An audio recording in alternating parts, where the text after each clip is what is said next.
All right, yeah. So we're back here to pick up our discussion of disordered policing, and so let's talk a little bit before we actually kind of like get into it. Let's think about a little bit. What exactly do we mean by disorder? Right? There's something that sometimes called incivilities is like another way of thinking about it. So what do we know about this? What do we think about it? Right?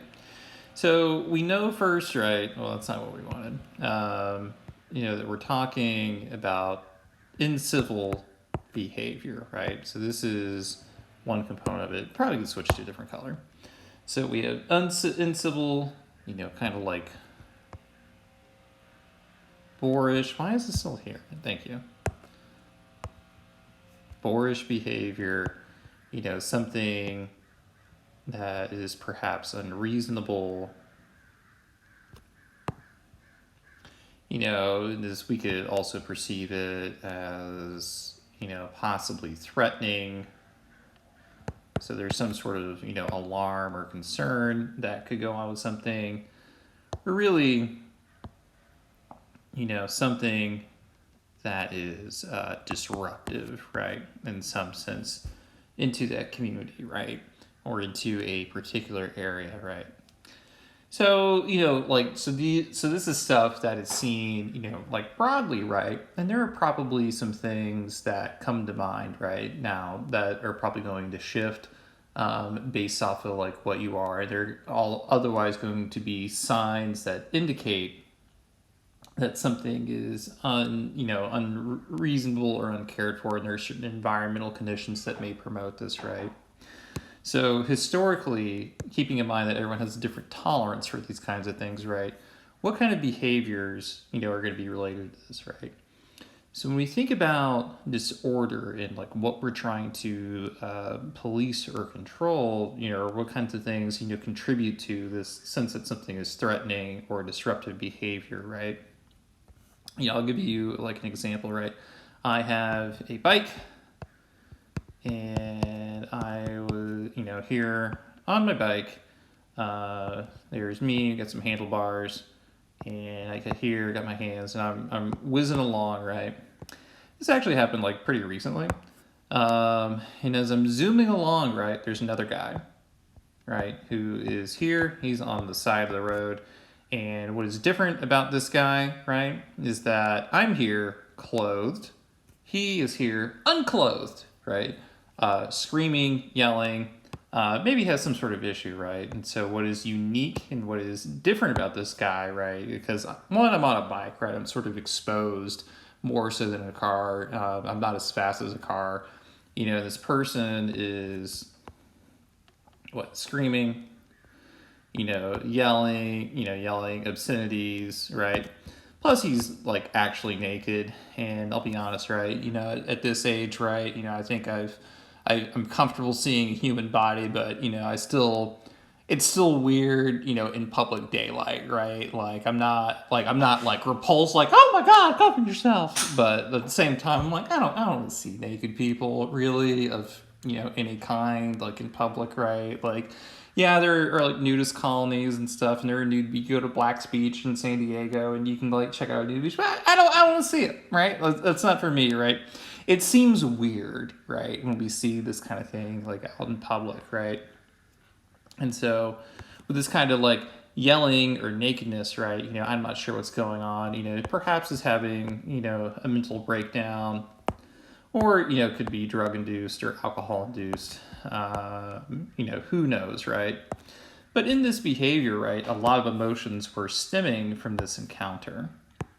In this encounter, right, one, I'm sort of uneasy, right? So I'm like, oh, what's going on here? I don't really know, right? Because it's a stranger who is yelling obscenities and is naked, right? I don't have, I'm not really going to be like, I don't have the training. Maybe I don't have enough compassion, but my willingness to intervene is low, right? Like I don't want really anything a part of this dude, right? Like I respect that, he is having a terrible day, probably. I don't want anything to do with this terrible day, right? And really, with this unease, I'm sort of uncertain and, fearful of, what's going to happen. Like, what, this guy charges me? Like, is he going to attack me? Like, what do I do? And, like, it doesn't feel good, right? And inside me, right, I am admittedly a stranger in this neighborhood. But part of me is like, well, I'm in this part of town, is this okay?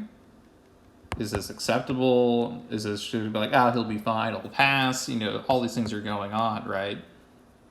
And if that is okay, if we see examples of this behavior, like, what does this entail?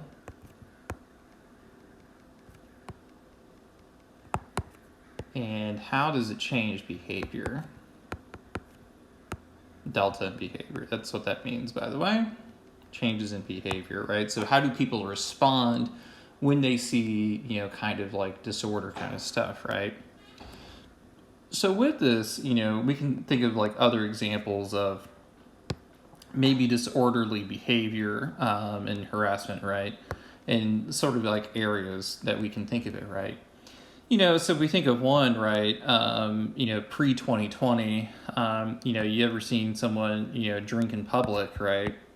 It suggests, perhaps they don't have someplace to go, or maybe they're just like, yeah, screw it, I don't really care, or, who knows, right? It's a bit unusual, right? And you're sort of like, well, okay, you're having a great time because, something else is usually going on with that person if they're doing that during the day. The only time that may be different is in perhaps on Beale Street in Memphis, or you're in Bourbon Street in New Orleans, where, that might be okay because like, it's encouraged kind of thing, right? But those neighborhood rules differ, right? So in some neighborhoods that may be seen as acceptable, other places may not. There similar to this, right? We also have, open drug use, where some people are maybe they're smoking crack, they're shooting up heroin, or they're crushing up pills, or they're smoking weed. On the street, weed's not a drug; it's a medicine, whatever. Like, I'm originally from Texas, right? It's still considered a drug, okay, and unsightly. God. Right, but you have this open air kind of drug use, right? You may see some people where there is, open panhandling. Now in California, that's a lot more common than it is like in Texas, right? But when you see in Texas, anyway, when you see a lot of more areas where people are panhandling, it's usually not a great sign for that neighborhood, right? Now California, with like over half of the homeless population in the United States, it's a different story. It doesn't have the same impact, but know that it is different in other parts of the country. You could also see behavior where, perhaps there are areas of, prostitution, is like in these areas, right, where there's open solicitation for sexual business or favors or something like that, right?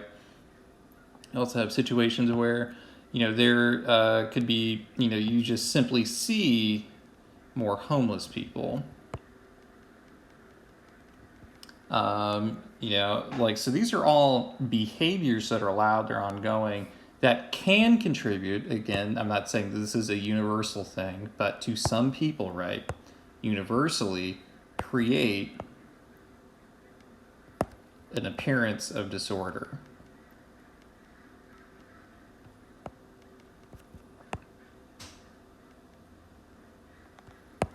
And so with this, like, when we have like this unregulated, unmitigated kind of behavior, then this idea of disorder, so this disorder and subsequently crime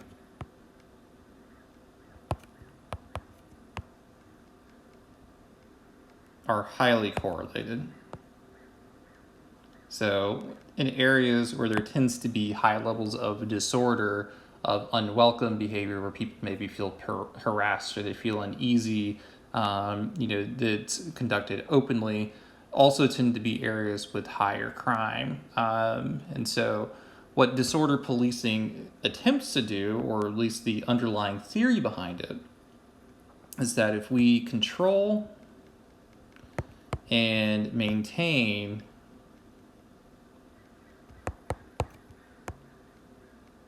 disorder, this will lead to fewer crimes. And so what this section is, really going to focus on is understanding this link, how this kind of thing is policed or was policed, and some of the consequences, both good and bad, related to this police effort. So I'll pick this up in the next video.